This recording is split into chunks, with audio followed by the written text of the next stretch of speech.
मंडी.com के सह प्रायोजक हैं agriculture insurance company of India limited. संपन्न भारत की पहचान, बीमित फसल खुशहाल किसान।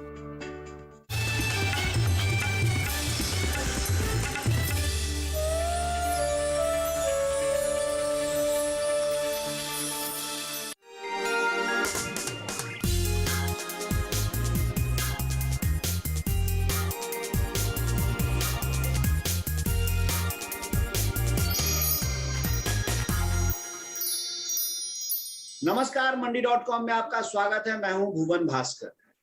मंडी.com में आज एक बार फिर हर हफ्ते की तरह हम खेती किसानी की बात तो करेंगे ही, लेकिन साथ ही खेती किसानी में खास तौर से आज हम वैल्यू एडिशन की बात करेंगे। वैल्यू एडिशन पर हम हमेशा इस प्रोग्राम के तहत बात करते हैं, जोर देते हैं और आपको बताते हैं कि कैसे वैल्यू एडिशन एक ऐसा जरिया है जिसके कारण किसान वास्तव में अपनी आमदनी को कई गुना बढ़ा सकता है। लेकिन उसके रास्ते क्या हैं? और खास तौर से हमारे किसानों के लिए वैल्यू एडिशन की जब भी बात आती है तो उनकी एक बड़ी समस्या मार्केटिंग की भी होती है। तो आज के अपने इस कार्यक्रम के दौरान हम वैल्यू एडिशन के साथ मार्केटिंग की भी बात करेंगे।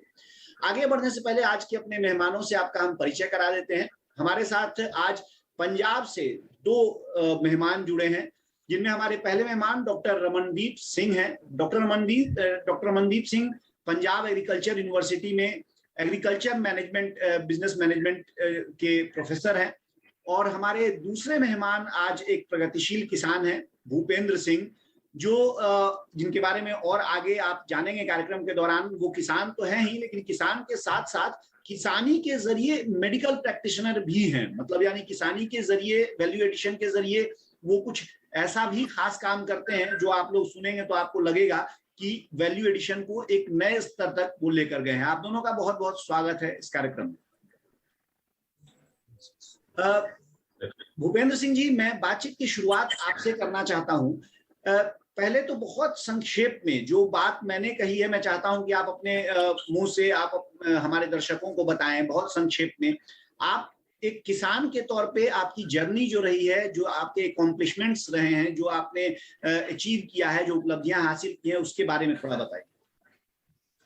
सर, मैंने मेडिकल लाइन से फार्मेसी किया है। फार्मेसी के बाद में मैंने अपना मेडिकल स्टोर चलाया है, रन किया है। उसके साथ साथ बी कीपिंग मेरा हॉबी था, मधुमक्खी पालन का काम किया।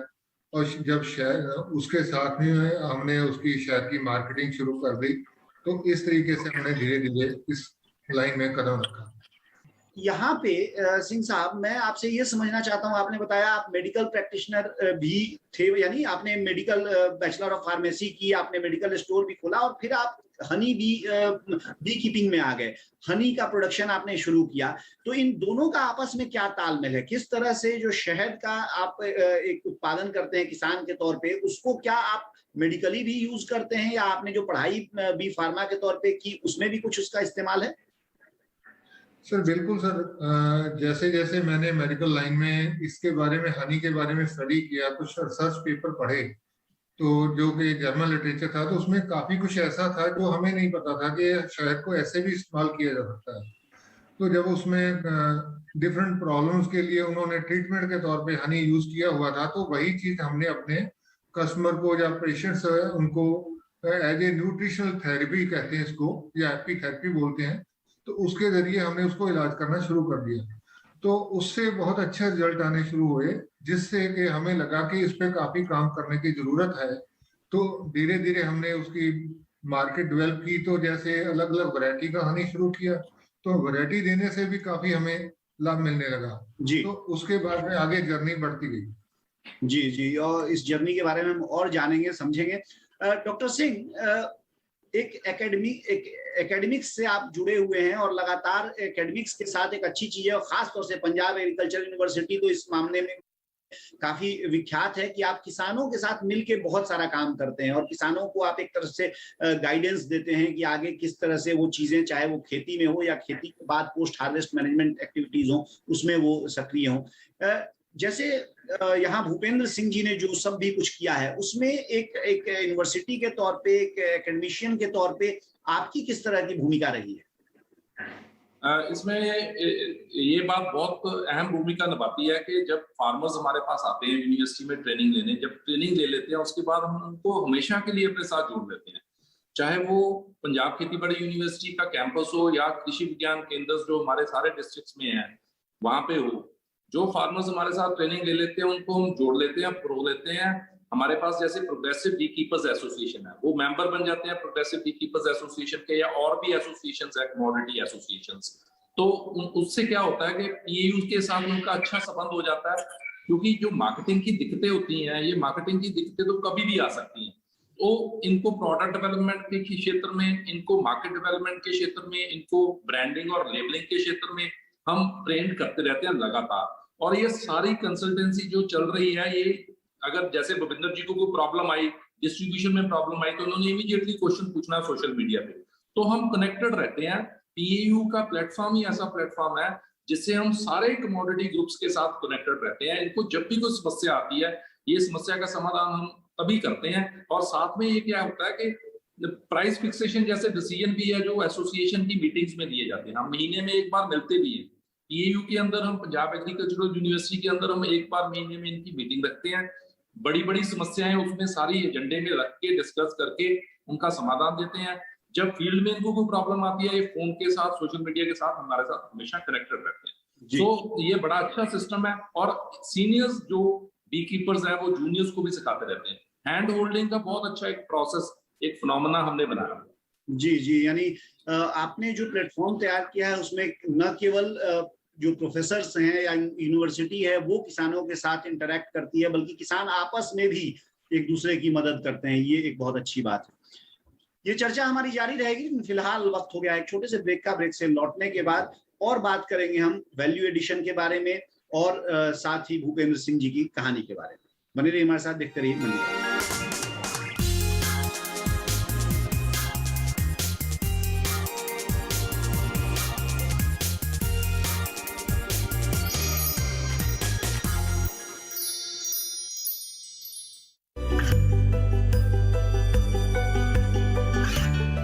गांवों और पिछड़े क्षेत्रों में सरकारी योजनाओं की जानकारी पहुंचा।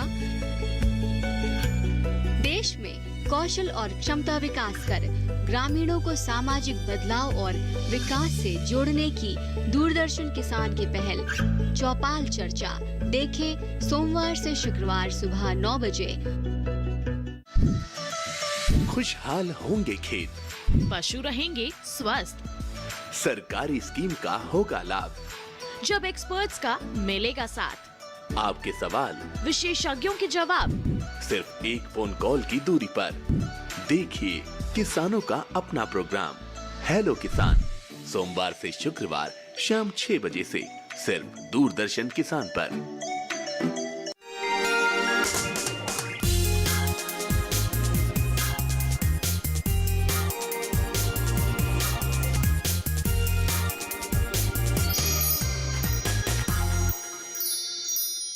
एक बार फिर स्वागत है आपका मंडी.com में। हम आज बात कर रहे हैं खेती में वैल्यू एडिशन का क्या महत्व है और किस तरह से उसका अलग अलग तरीके से उपयोग किया जा सकता है, और साथ ही कैसे किसान वैल्यू एडिशन के बाद उसकी मार्केटिंग का चार्ज भी अपने हाथ में ले सकता है। हमारे साथ पंजाब एग्रीकल्चर यूनिवर्सिटी के प्रोफेसर डॉक्टर रमनदीप सिंह और भूपेंद्र सिंह जो प्रगतिशील किसान है पंजाब से, वो दोनों बने हुए हैं। डॉक्टर सिंह, जो बात अभी आपने बताई, आपने जिस तरह से बताया कि केवल खेती ही नहीं बल्कि उसके बाद की जो तमाम उसकी गतिविधियां हैं, चाहे वो मार्केटिंग की हुई, यहाँ तक कि जो कीमत तय करने की जो बातें हैं, उसमें भी आपका यूनिवर्सिटी का रोल रहता है। कौन कौन से जरिए, जैसे एक तो आपने कहा सोशल मीडिया, और निश्चित तौर पे आजकल सोशल मीडिया की लोकप्रियता जिस तरह की है, जो प्रभाव है उसमें उसका उपयोग होता होगा, बट कई किसान अभी भी हैं जो शायद सोशल मीडिया पर उतने ज्यादा वो सहज नहीं है। तो कौन कौन से और चैनल्स हैं जिससे कि आप किसानों को जोड़ते हैं अपने साथ, उनकी मदद करते हैं? देखिए सर, मास मीडिया तो है ही, वो तो बहुत ज्यादा प्रचलित है हमारे पंजाब में। दूरदर्शन है या हमारे मोबाइल ऐप्स हैं लोगों के पास, यूट्यूब चैनल्स हैं, वहाँ पे सारा काम ये चल रहा है, बहुत बढ़िया तरीके से चल रहा है। इसके अलावा हम ये भी देखते हैं, जैसे छोटे छोटे वीडियोस जो प्रैक्टिशनर है, हम उनको प्रमोट करते हैं कि छोटे छोटे वीडियोस बनाओ। जैसे भूपेंद्र जी ने अपना लेबलिंग का, ब्रांडिंग का वीडियो बनाया, इन्होंने पैम्फलेट बनाया। ये प्रमोशनल मीन्स सारे हम अडॉप्ट कर रखे हैं हमने, और ये प्रमोशनल मीन्स हम सोशल मीडिया पे शेयर करते रहते हैं। शेयरिंग से क्या होता है कि जो छोटे किसान हैं, जिन्होंने अभी स्टार्ट किया है ब्रांडिंग और लेबलिंग, या जिन्होंने अभी प्रोडक्ट डेवलप करना स्टार्ट किया है, उनको ये बहुत सहायता देते हैं। पैम्फलेट बना बनाया मिल जाता है, उनको सारी जानकारी प्रोडक्ट के बारे में आ जाती है। उसके ऊपर मिनिमम जो MRP लिखनी है, मैक्सिमम रिटेल प्राइस, या उसके रिक्विजिट्स हैं पैकेजिंग के कंटेंट्स कौन से हैं, किस कंटेंट का कितना परसेंटेज है, और उसमें स्टैट्यूटरी वार्निंग क्या है कि खपतकार को, उपभोक्ता को क्या वार्निंग देनी है कि जो शक्कर रोटी है वो शहद को डॉक्टर से पूछ के खाएं, और उसमें अगर शहद जमता है तो वो जमना जो है वो असली शहद की निशानी है। ये सारी चीजें हम लेबल पे लिखते हैं। उससे क्या है कि सारे मोटिवेट होते हैं और कंज्यूमर भी अवेयर होता है। और हम शहद की कंजम्पशन बढ़ाने के लिए हमने तरह तरह की पैकिंग बनाई हुई है। जैसे भूपेंद्र जी के पास गिफ्ट पैक भी है। डॉक्टर साहब मैं वापस आऊंगा इसकी कंजम्पशन पर लेकिन भूपेंद्र सिंह जी, मैं आपसे थोड़ा ये समझना चाहूंगा कि आप किस तरह से ये उत्पादन करते हैं शहद का, और कैसे आप बी कीपिंग के अपने बक्सों को कहाँ रखते हैं? सर एक्चुअली हमारा बी कीपिंग का जो यूनिट है, माइग्रेटरी बी कीपिंग है, उसमें हमने लिया है कि हमें कौन सा शहद चाहिए जो हम मार्केट में जिसकी डिमांड है, जिसकी जरूरत है लोगों को, उसके हिसाब से हम उसके फूलों का सर्वे करते हैं। सर्वे करने का काम मेरा अपना होता है। उसके बाद में हमारी टीम हमारी मधुमक्खियों को ट्रकों से भर के वहां ले जाते हैं। तो जो हनी कलेक्ट होता है उसको हमारी फैक्ट्री में लाके फिल्टर करके पैक किया जाता है। किसी भी तरह का यहाँ केमिकल या प्रिजर्वेटिव ऐड नहीं होता, नेचुरल फॉर्म में ही हनी को दिया जाता है, रा हनी के तौर पे, ताकि लोग पूरा बेनिफिट ले सकें। लेकिन ये आप कैसे सुनिश्चित करते हैं भूपेंद्र सिंह जी, खास तौर से जब हम पंजाब की बात कर रहे हैं, तो पंजाब में इस तरह के खेत खोज पाना जहाँ की पेस्टिसाइड का इस्तेमाल नहीं हुआ हो, इस पर काफी चर्चा होती है। तो आप कैसे ये सुनिश्चित करते हैं कि जो आपकी मधुमक्खियां जहाँ से अपना शहद बना रही हैं वो जैविक ही है? सर एक्चुअली क्या है कि हम अकेला पंजाब पे निर्भर नहीं है। हम 60 स्टेट्स में अपनी माइग्रेशन करते हैं, जैसे जम्मू कश्मीर, पंजाब, हिमाचल प्रदेश, हरियाणा, राजस्थान, मध्य प्रदेश तक हम जाते हैं। तो ही हम जामुन हनी, अजवैन हनी, कश्मीर का वाइट हनी, मतलब डिफरेंट वैरायटी का हनी तभी संभव है अगर हम अलग अलग स्टेट्स में जाते हैं, क्योंकि हर जगह पे अपनी एक अलग फसल है। ऐसे मध्य प्रदेश के जंगलों का शहद है जो आयुर्वेदिक जड़ी बूटियां कुदरती रूप में होती है। शिवपुरी एरिया, श्योपुर एरिया के बहुत बड़ा जंगल है वहां पे, जहाँ से मैक्सिमम जड़ी बूटियां हैं। वहां का शहद भी बहुत गुणकारी है। मतलब इस तरीके से हम उसको माइग्रेटरी बी कीपिंग करते हैं ताकि हमें डिफरेंट वैरायटी का, और ऑर्गेनिक शहद जैसे आपने जिक्र किया, तो ये जो कश्मीर की बेल्ट है पहाड़ों की, वहां तो किसी तरह का स्प्रे होता नहीं है। जी जी बिल्कुल। इसलिए उन चीजों को हम ले पाते हैं। अच्छा, इसमें ब्रांडिंग और मार्केटिंग के लिए आपने क्या किया है सिंह साहब? जैसा कि डॉक्टर सिंह भी बता रहे थे कि ब्रांडिंग मार्केटिंग के लिए आपको यूनिवर्सिटी से भी बहुत सारी सलाह और मदद मिलती है, लेकिन उसके अलावा अपने तौर पे अपना जो शहद के करीब 7 से 8 ब्रांड आपने तैयार किए हैं, इनका मेडिकल यूज भी होता है। तो इसको कैसे आप ग्राहकों तक इस बात को फैलाने के लिए, पहुंचाने के लिए, और जो इसको खरीदना चाहें उनके लिए किस किस तरह की व्यवस्था आपने की है? सर पहले तो जैसे हमने रूटीन में एक नाम रखा था, उससे हम शुरू करते थे। जब हमने यूनिवर्सिटी में सेमिनार में ज्वाइन किया तो वहाँ हमारी वर्कशॉप लगती थी। तो जब डॉक्टर साहब ने हमें बताया कि जब तक आप अपना ब्रांड रजिस्टर नहीं करवाओगे तो कोई भी आदमी सेम नाम रख के उसकी मार्केटिंग करेगा तो आपको फायदा नहीं होगा। तो हमने इनकी गाइडेंस के अंदर जो अपना ब्रांड रजिस्टर करवाया, तो उसके बाद में उसकी प्रॉपर लेबलिंग के लिए इनसे जानकारी ली कि क्या क्या लिखना चाहिए, क्या नहीं लिखना चाहिए, क्योंकि बहुत सारे लॉज होते हैं जिनके बारे में किसान को जानकारी नहीं होती। उसके लिए एक टेक्निकल पर्सन से जुड़ना बहुत जरूरी है। तो जो कि PAU के जो मार्केटिंग डिपार्टमेंट के जो डॉक्टर साहब हैं, डॉक्टर रमनदीप सिंह जी, ये बहुत जानकारी रखते हैं और लोगों को गाइड करते हैं। तो उसके बाद में हमने डिफरेंट साइजेस पे आए, क्योंकि इन्होंने हमें बताया कि छोटे से छोटा कस्टमर और बड़ा कस्टमर, उसके लिए अलग अलग साइज होने चाहिए, अलग अलग शेप्स होनी चाहिए। जैसे शादियों में मिठाई की जगह कैसे प्रमोट किया जाए हनी को या अपने वैल्यू एडेड प्रोडक्ट्स को, उनकी अलग शेप्स होनी चाहिए, उसको प्रॉपर पैकेजिंग होनी चाहिए। मतलब दिवाली के मौके या नए साल के मौके उनको डिजाइन किया जाता है। ये सारा काम जो है यूनिवर्सिटी की या उनके टेक्नीशियन जो डॉक्टर साहब की देखरेख में, उनकी गाइडेंस से हो पाता है। डॉक्टर साहब जो बता रहे थे अभी कि कंजम्पशन बढ़ाने के जो अलग अलग उपाय के बारे में, शायद ये सारे उपाय हैं जो आपने बताया, जो कि आप लोगों को ट्रेनिंग में बताई गई, बहुत अच्छी बात है। ये चर्चा हमारी जारी है, लेकिन फिलहाल वक्त हो गया एक छोटे से ब्रेक का। ब्रेक से लौटेंगे, देखते रहिए मंडी।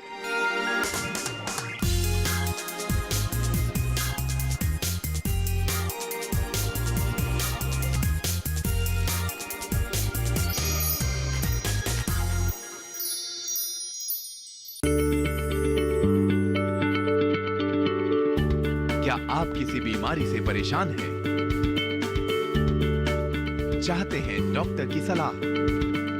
तो हम हैं आपके साथ, बताएंगे आपको जीने की राह। समस्याएं आपकी, समाधान देश के मशहूर विशेषज्ञों के। घर बैठे बात करें देश के जाने माने डॉक्टरों से। हमारे लाइव प्रोग्राम स्वस्थ किसान में हर शनिवार शाम 6 बजे से 7 बजे तक। ये कामयाबी है अन्नदाता की। ये कहानी है खेत और खलिहानों की। कैसे करें अपने पशुओं की देखभाल, जानिए गांव-गांव के किसानों का हाल। देखिए गांव किसान, सोमवार से शुक्रवार दोपहर 12 बजे सिर्फ डीडी किसान पर।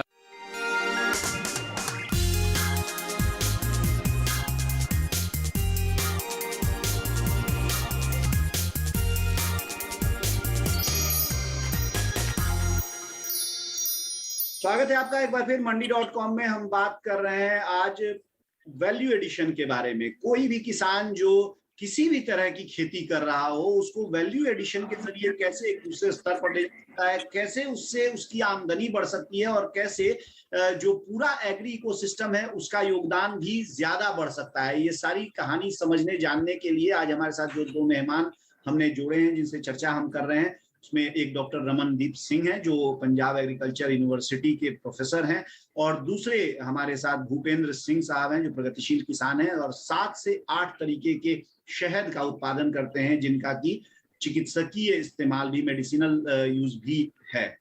डॉक्टर सिंह, आजकल देश में लगातार सरकार का जोर है कि किसानों की आमदनी बढ़नी चाहिए। केवल हमने जैसे उत्पादन की बात अभी सुनी, आपने भी बताया और सिंह साहब ने भी बताया कि कैसे कंजम्पशन हम बढ़ाने की कोशिश कर रहे हैं, लेकिन सबके बाद किसान का जो प्राइस रियलाइजेशन है वो भी बढ़े, उसकी आमदनी भी बढ़े, ये बहुत महत्वपूर्ण है। तो आप थोड़ा सा मुझे ये बताइए, जो आप प्राइसिंग की बात कर रहे थे कि वो भी हम लोग तय करते हैं, और क्योंकि ये बड़ी अच्छी बात है कि सारे किसान एक प्लेटफॉर्म पे होते हैं तो उसमें सुविधा भी होती होगी, लेकिन इससे आपका अनुभव क्या है? किसानों की आमदनी में किस तरह से बढ़ोतरी हुई है इससे? बहुत बढ़िया ये आपने प्रश्न किया। इसमें इस संदर्भ में मैं ये बताना चाहता हूँ कि पहले किसान सारा बल्क में बेचते थे, होलसेलर को बेचते थे।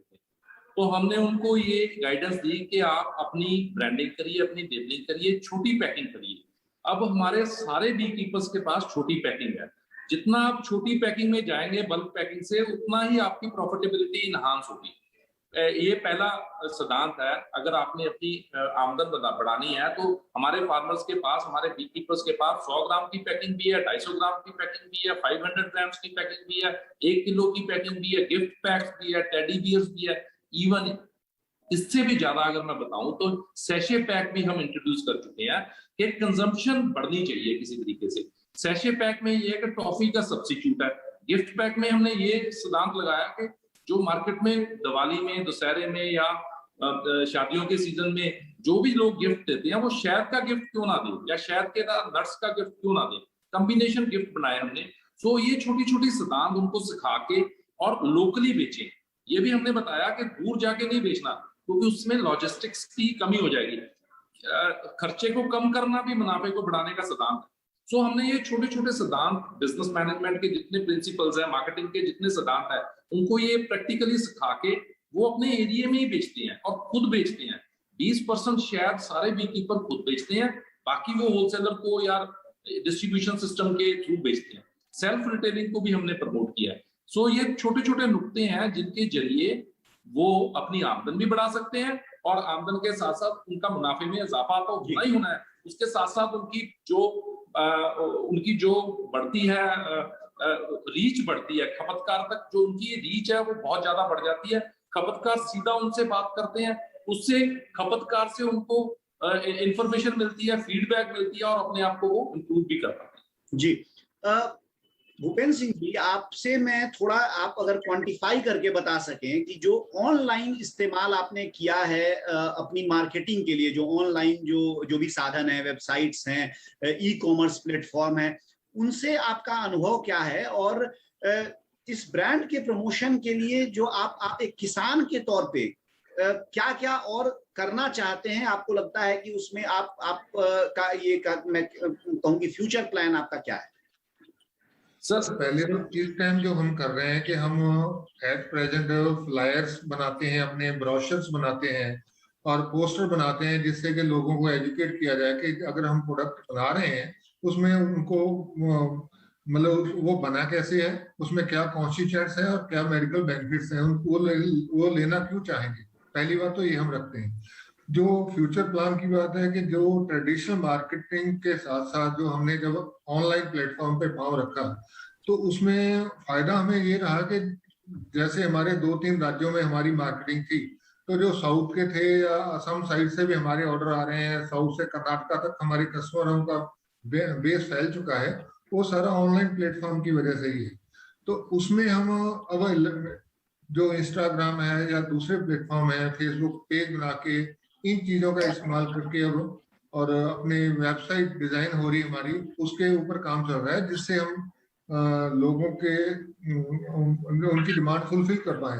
रीजन भी कि हमें वहां से डिमांड कैसे आती है, जैसे हम एग्जीबिशन में पार्टिसिपेट करते हैं, किसान मेले होते हैं जैसे यूनिवर्सिटी के या बाहर के दूसरी एग्जीबिशन होती है, ऐसे हमने यूरोप में भी इंटरनेशनल ट्रेड फेयर में पार्टिसिपेट किया था, तो उससे काफी क्वेरीज आती हैं। तो कस्टमर का ये कहना था कि अगर आज हम ये ले लेंगे तो कल हमें कहाँ से मिलेगा। तो उनकी डिमांड फुलफिल करने के लिए हमने फिर अमेज़न पे या दूसरे प्लेटफॉर्म का यूज करना शुरू किया, जिससे हमें बहुत ही फायदा हुआ।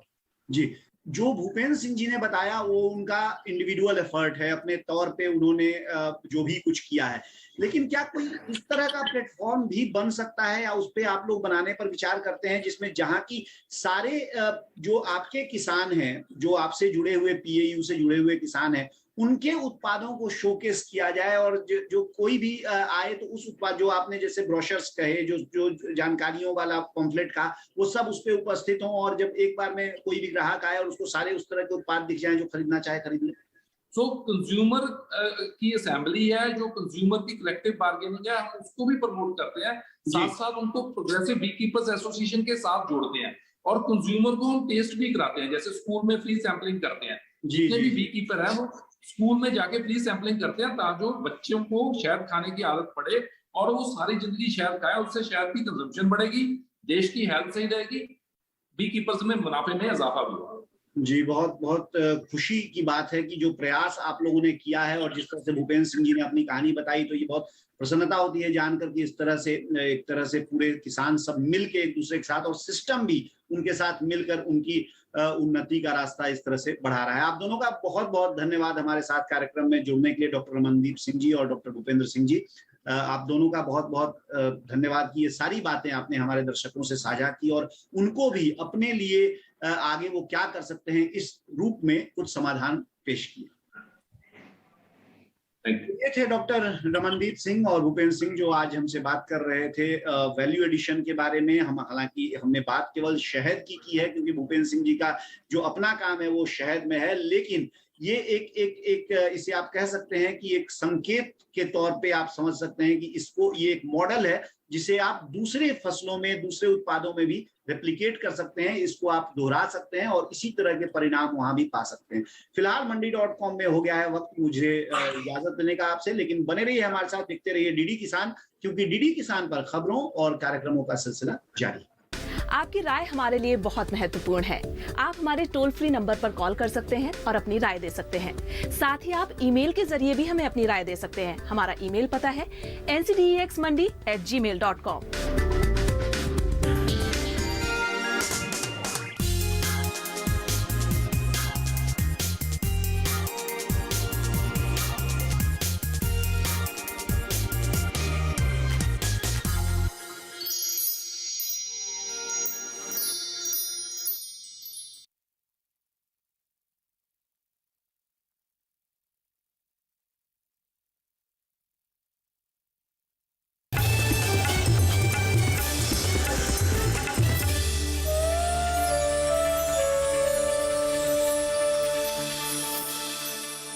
मंडी.com के सह प्रायोजक थे agriculture insurance company of India limited. संपन्न भारत की पहचान, बीमित फसल, खुशहाल किसान। डॉक्टर पेशेंट डॉक्टर आ गया है। खबरदार, कुत्ता किसको बोला? हाँ इसको। एक मिनट अरे तबला लेकर आओ। मतलब ऑक्सीजन लेकर आओ। अब देखो ना, उधर पापा, इधर जीवन और कैंटीन भी तो है। मैं किस किस को संभालूं? मुझे ही संभाल लो जी। क्या?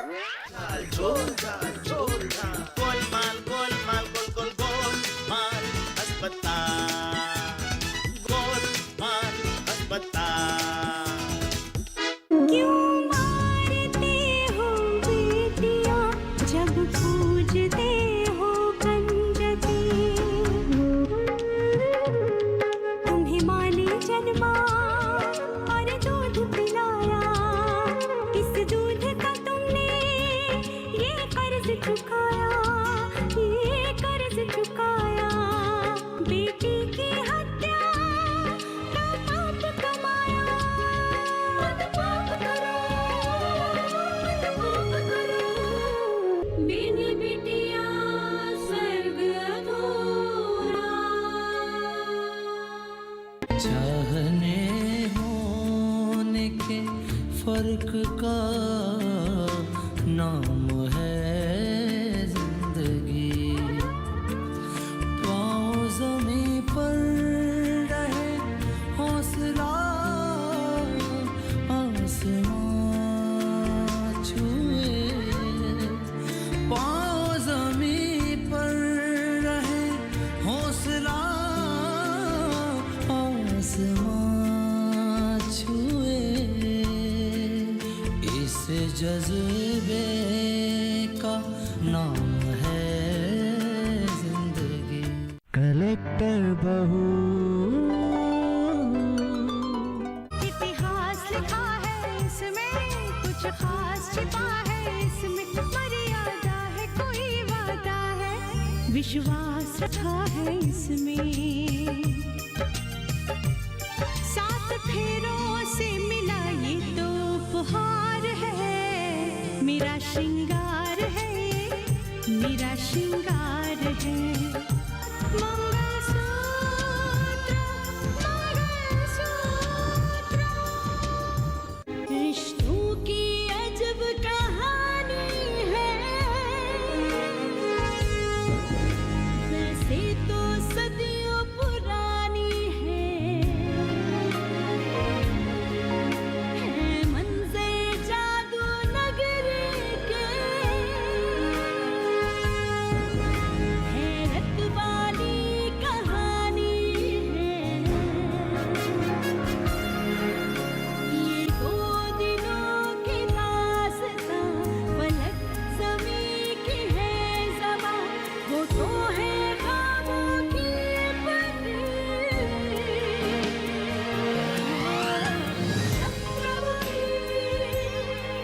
अरे इसमें एहसान की क्या बात है, आप हमारे समधी हैं। हाँ? आपके बीच हमारे पैसे की क्या बात। बस वो ट्रस्ट वाली बात मत भूलिएगा। हाँ नहीं, बिल्कुल नहीं। अब तो मुझे ट्रस्ट हो गया। आज सुबह ही मुझे पता चला कि हम सब लोग कहीं बाहर जा रहे हैं। हम सब बाहर जा रहे हैं। सजना है। आइए आइए आइए आइए।